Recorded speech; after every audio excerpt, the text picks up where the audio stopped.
Eto, play pa natin 'tong video. Yung sinasabi ko na pang grade 2, no? At magtataka ka pa, ikaw ang unang nagkaso, ikaw ang unang nagwaran. Malamang, pang grade 2 ba naman ang mga kinakaso mo eh? Oh, di ba? Sino may kasalanan? Ikaw! Biro-biroan lang yun. Nakaso natin kay Norman Mangusin, mga kamre ko. Saan? Kinasuhan niya ako at ang misis ko ng grave oral defamation sa akin yon. Calling me mandarambong and criminal. Accuse me of taking 40 million to 80 million from OFWs. And further, humiliated me as baho, pangit, and tanga. O, tanda niya, mga kamar ko, legendary yan. The slander by deed sa misis ko. Directed an obscene, dirty finger gesture at me in the same official press conference. Aba! Oral defamation. Kay Joanna na naman, called me hampas lupa. Aba, napakapusi mo naman. Sorry, nauulit-ulit yung aking sagot kasi pangpusi to, mga kahombre ko. Bakla yan, no? Matapos sa katarantaduan na pinagsasabi mo sa aking asawa, Lopez yung asawa niya, kilala nga yun. Wala akong pakialam kay Lopez yan, okay kasi sino-sino pa yan. Wala akong pakialam, di gawin niya. Gago pala siya eh. Lopez, sampalin ko yung mukha mo eh. Oh, pinang-inan to. Lopez ang asawa. Ipalo ko pa yung mukha ng asawa niya eh. Na Lopez eh. Tatautin mo ko sa isang gago na asawa, Lopez? Gusto mo, paguntugin ko pa silang dalawa pag nagkita kami. Lopez, kapag lalaba, tatautin mo pa ako. Sampal-sampalin ko pa ng titi sa mukha yan eh. pinakyuan ka at tinawag kang hampas lupa, bigla ka nagkaso. Galing po ako ng Quezon City Prosecutor Office kanina. Normal yan! Pagsasabi ka ng tao, kailangan dekalibre. Huwag makaba, hombre. Nakakatindi. Eto pa. Alternative theory and just vexation. Ayan. So, anyway, ayun lang. Yun yung mga ikinaso niya, mga kahombre ko, kuno, no, sa Quezon City. So, theory pa lang yan kasi hindi pa naman napapatunay, hindi pa naman tumataas, okay? So, bali mga kahombre ko, hindi ko na actually uulitin lahat sa inyo kasi paulit-ulit lang ho yung naging counter affidavit niya sa counter affidavit ko, okay? Pero, merong isang bago dito, mga kahombre ko. Ito yung solid. Isa lang mo, Isa lang, mga kahombre ko, Sa lahat ng ginawa niya na to, na katarantaduhan, merong isang bago siyang isiningit. At yun ho, ay kesyo raw. Bakit ko tinatanong at bakit continuously kong binabasag, no, ang kanyang pagiging Francis Leo Marcos kuno sa korte? Well, now Norman, kung tunay nga na hindi ikaw si Norman Mangusin, dito na lang, kwentuhang internet na lang, di ba? So, bakit mo ko kinasuhan? Tanga, hindi naman pala ikaw si Norman Mangusin. I never called you. Well, before, oo naman, before. Pero wala pang komosyon noon. Nito lang yung mga naging komosyon, di ba? Norman Mangusin ang tawag ko sa'yo. Di ba? Pero dito ang sabi mo. Una, huwag mo kong tatawaging Norman. Hindi Norman ang pangalan ko. I am Francis Leo Marcos. Okay? Hindi naman pala ikaw si Norman Mangusin. Di ba? Ikaw pala si Francis Leo Marcos sa tingin mo. Bakit ka nagkaso? Ba't ka na-offend? Hindi naman pala ikaw si Norman Mangusin. Ngayon, possible ba? Posible ba, mga kahombre ko, na ang isang tao ay may dalawang identity? Ewan ko na, mga kahombre ko, isang malaking katarantaduhan na ho yan. Kung sakali man na posible ang bagay na ito. Tama? Anyway, mga kahombre ko, Puro kasinungalingan din na ang sinasabi niya. Wala namang katotohanan. Maniniwala pa kayo dyan. Di ba? Norman Mangusin, napakalaki mo talagang tologes. Hindi mo ba makita, no? Hahanapan mo ko ng proof of identity. Unggoy yan. Ano ka ba, Norman? Hindi ako katulad mo. Hindi ako kasing tanga mo. Yun. Gusto mo, isampal ko pa sa pagbubukha mo yung Philippine passport ko na legitimo. Di ba? Norman naman. Ano ka ba? Alam Alam niyo mga kahombre ko, this is just really funny. Pero sige, entra na lang tayo sa kunwari na lang hindi ako Pilipino. No? Kunwari na lang hindi ako Pilipino. In the first place, ikaw ang nagsabi, di ba? Asawa Lopez. Tatakutin mo ko sa isang gago na asawa, Lopez? Ah, gusto mo, paguntugin ko pa silang dalawa pag nagkita kami. Lopez ka pa, dalala, tatakutin mo pa ako. Sampal-sampalin ko pa ng tiki sa mukha yan eh. Yun naman pala. So, kung ang asawa ko ay Lopez at ako ay foreigner, for example, so definitely, yung aking alien card, if ever na ako hindi Filipino, pero ako ay married sa isang Pilipina, magkakaroon mo ako ng tinatawag na alien card. Kumbaga parang kung sa Italiano, permesso di soggiorno ang tawag, kung sa Amerika, green card ang tawag. Tama? So, yun ang magpapatunay na pwede akong magstay sa bansang ito, mga kahombre ko, ng ilang taon without renewing anything, di ba? So, yun yung makakapagpatunay na ako ay isang foreigner na pwedeng magbayad ng tax. Tama? So, bakit ko yan alam? Kasi syempre, ganyan ang aking tatay. Kaso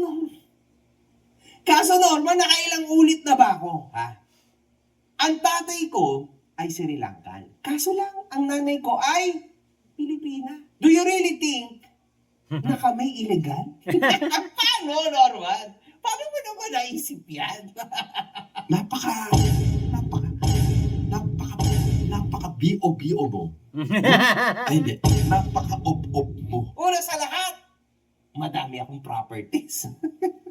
Pangalawa, half Filipino ko.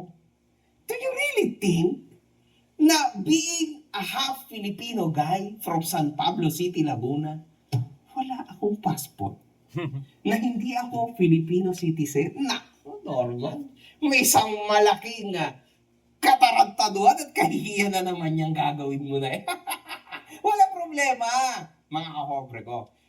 Ako naman ay tunay na Pilipino, okay? Dual citizenship po ako, okay? Yan, Norman, malalaman mo soon. Isasampig ako yan sa pagmumukha mo. And at the same time, Norman, kapag nakapag-provide kami niyan, make sure na makakapag-provide ka rin ng legitimong sayo. Kasi pag hindi, yari ka dito. Ang sa akin, Norman, hindi peke. Ha? Ang sa akin, hindi gawa-gawa lang. Ang sa akin, isa lang. Hindi magkaiba ang birth certificate ko at passport ko. Na birth date at birthplace. Sa akin, same-same lahat, Norman. Iyan yung nakakatakot na part. Kasi yung pinapasok mo na mundo ay mundo na masyado ng legal para sa'yo. And sa pagpasok mo sa butas na yan, hindi mo pa rin talaga na-realize na you are actually yourself. Good luck na lang, Norman, sa magiging laban mo, ha? At kitang-kita nyo naman, mga kahombre ko, na wala na si Norman. Alam nyo na, wasak na yan. Durog na yan. At he is trying his best na makapanglimos ng mas maraming pera sa mga OFW. So, ingat kayong lahat. Nasa inyo na yan. Kung maniniwala kayo, hindi. One love, good fucking bye. One love, good fucking back.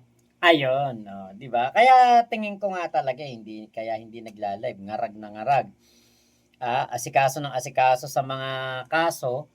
At saka baka sinabihan nung ahente ng St. Peter na tigilan mo na pagla-live, nahihirapan ako ipagtanggol ka. Ahente ng St. Peter 'yan, 'di ba, yung kasama niya? Abogado pala niya 'yon. Mukha kasing si kamatayan, mukhang sumusundo eh.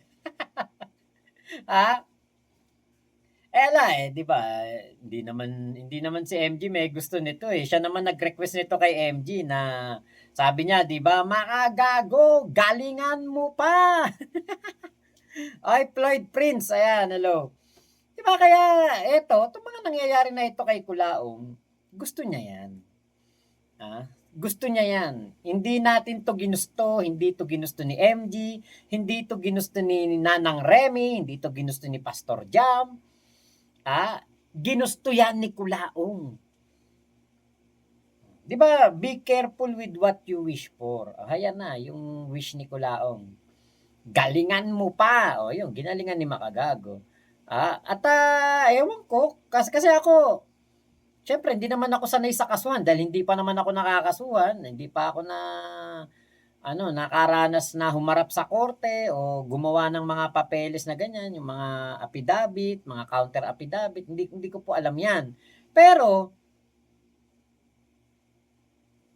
parang ang hirap naman nun na mangungwestiyon ka ng isang tao na napakahirap na questionin dahil alam mo naman na legit na Pilipino o legit ang kanyang pag-stay dito sa Pilipinas, gayong ikaw na nagpapanggap na Marcos at peke ang mga papeles, kanselado na nga ng PSA. 'Di ba? Yung birth certificate ni Kulaong, 'di ba parang ikaw pa talaga ang may lakas ng loob na mangwestiyon diyan sa bagay na yan. Paano kung ikaw ang questionin? Mababack to you ka. 'Di ba? Mababack to you ka at ikaw ang mapeperwisyo, hindi si MG. 'Di ba? Hindi tayo, hindi ako. Hindi si Seral Kalinisan, hindi si Attorney Lacanilaw o Chief Lacanilaw, hindi sila mga maapektuhan ikaw mismo. Kasi yung ginagawa mo ay isang malaking balik sa iyo 'Di ba? Parang ikaw pa talaga Kulaong ang nag-iisip na si MG ay baka illegal alien dito sa Pilipinas. Faith, lahat ng kilos niya bumabalik sa kanya. Yun nga po. Kenkel, oy, hello Kenkel at Mami Bex, ayan, hello po. Actually, sila Ate May Alcantara, yan, mga busy ngayon Ate May Alcantara, si Ate Michelle, baka busy din. Si Ate Ira, background lang kasi nagre-review yata, mga busy ang ating mga tropa pips.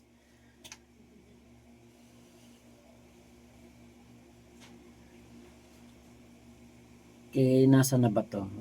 Okay,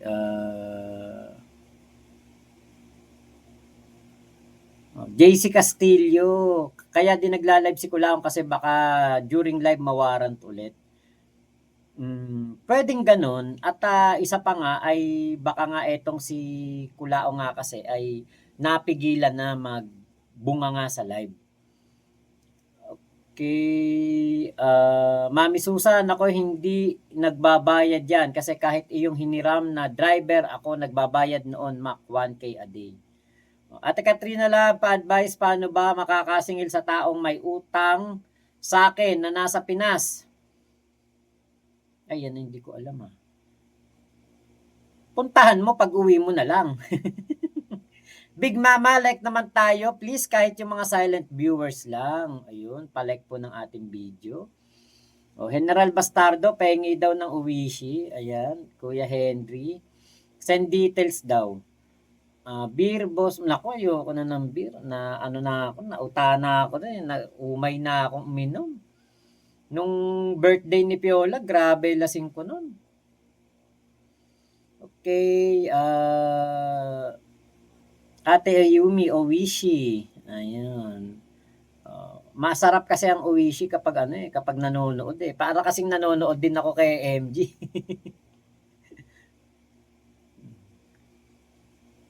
Owishi time na po. Ayan, Ate Glenn Magramo. Master Gundam, hello. Kung pwede lang magpalit ng apelyido, ginawa ko na. Ay talaga bang Ayumi talaga apelyido mo? Real name mo talaga yan? Yang Ayumi? Ayumi Owishi. Galing Floyd Prince, Albania, magandang gabi po. PJ, guys, palike naman po. Nasa 200 views na at 76 pa lang unlike. Simple Anato, hello. Ayun, bastos na bunga nga talaga ni Kulaong. Oo. Pinagdudusahan naman niya yung kanyang kabastusan sa bunga Mami Susan, wala naman isip yan si Kulaong. Biro mo, nanay niya, Reyna daw. Reyna naman talaga. Reyna lang ng mundo ni Kulaong. PJ, bastos naman talaga bunganga ni Kulaong at mabaho pa ang hininga.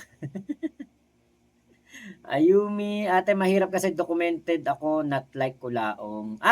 Okay. Documented ka na Uwishi talaga apelido mo. Galing Ate Agnes, sobrang bastos mga words na ginagamit kahit pa babae sinabihan, walang delikadesa, no GMRC. Grabe talaga. Oo nga. Abogado yon, Mac. Oo nga, Floyd Prince. Ate Bergie, still here. Salamat. Ate Agnes, konti na lang po, 100 na, done like na po yung hindi pa nagla-like. Mami Susan, tama, nasa tao na kung may papalipad at tutulong pa sa kanya. Ate Glenn, nga si Kulaong now, totoo yan. Ken pero bakit ginusto pero nasaktan, bakit ganun? Ang alin? Okay, guys, nasa 83 likes pa lang.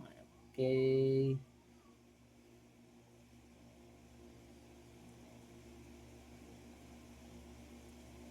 Ahente ata ng funeral yung kasama ni Kulaong, Big Mama. Hindi naman. Abogado po talaga yun. Actually, yun yung abogado niya sa kaso kay Manny Pacquiao daw noon.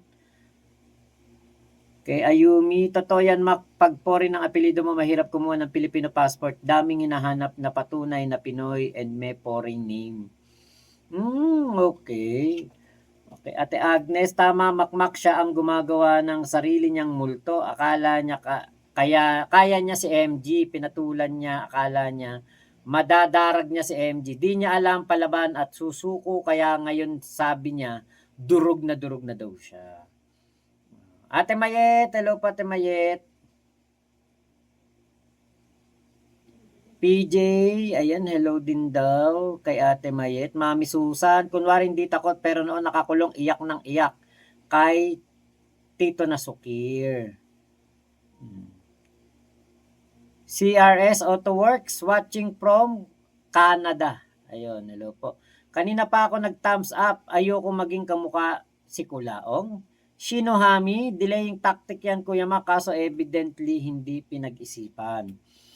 Suwe Abinuman. Boss, pabati po sa asawa ko na si Melsrael Simbulan. Okay. Paris Francie, ano ba yan? Kakaahon ko lang sa meetings. Late na ako. Mami Susan, ako lista sa tubig yan. Parang ako. Ate Ira, pagpag na ng utak, start na ng kultahan ng utak bukas hanggang Thursday next week. Ayan. Galingan mo ate. Kayang-kaya mo yan. Habang nagre-review, nagke-Katie. Ate Ayumi, yes Mac, literal akong Uwishi, kaya nung kukuha ko passport, dami nanap na documents. Pero napasa naman lahat, half Japanese ako. Papa ko, papa mo ang Japanese. Floyd Prince, sarap siguro dun sa MG Farm mag-Airbnb. San kaya yun? Parang San Pedro, Laguna ba? Naamoy ang hininga, sabi ni Ate Glenn. Mami Susan, sanay kasi sa mga kalapate, bali ang pakpak. Okay. Lorena Allison, sobra pang sinungaling ni Kulaong. Ay, hindi po makakahinga si Kulaong pag hindi po nagsinungaling.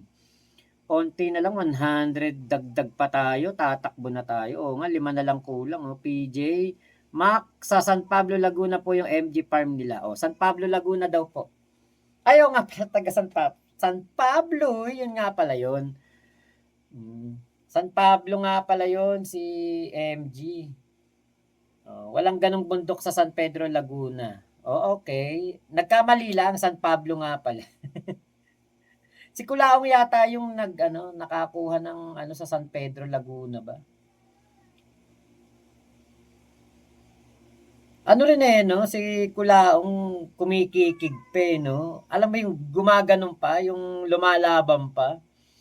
Tumatiming lang yan si Kulaong at nag-iisip ng bagong strategy paano makabudol. Nasa dugo na niya yung makapangbudol. Mel Fernandez.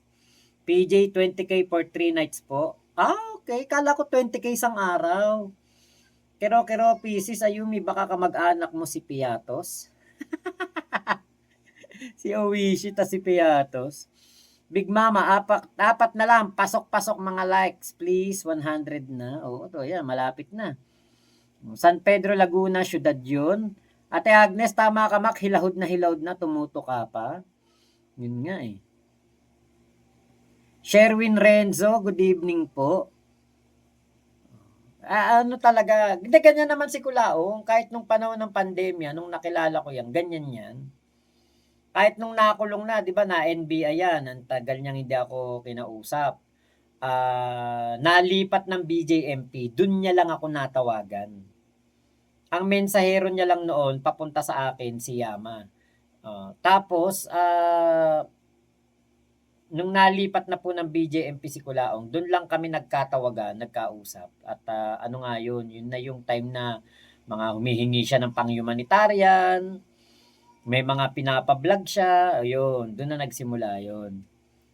Kay Floyd Prince, makapasyal nga doon pag nakauwi, medyo malapit lang pala yung MG Farm, taga Calamba lang ako. Dimple, parang manok lang sa sabong si Kulaong, sugatan na, pumipitik pa. Yun nga. PJ, si Kulaong gagawa ng paraan makapangbudol lang ng mga OFW. Actually, pag nag-stop si Kulaong mag-live, hindi siya makakabudol. Yan ang ano ko kasi syempre, hindi siya makakakuha ng mga panibagong bibiktimahin. Kaya paano yun? Tumigil siya mag-live.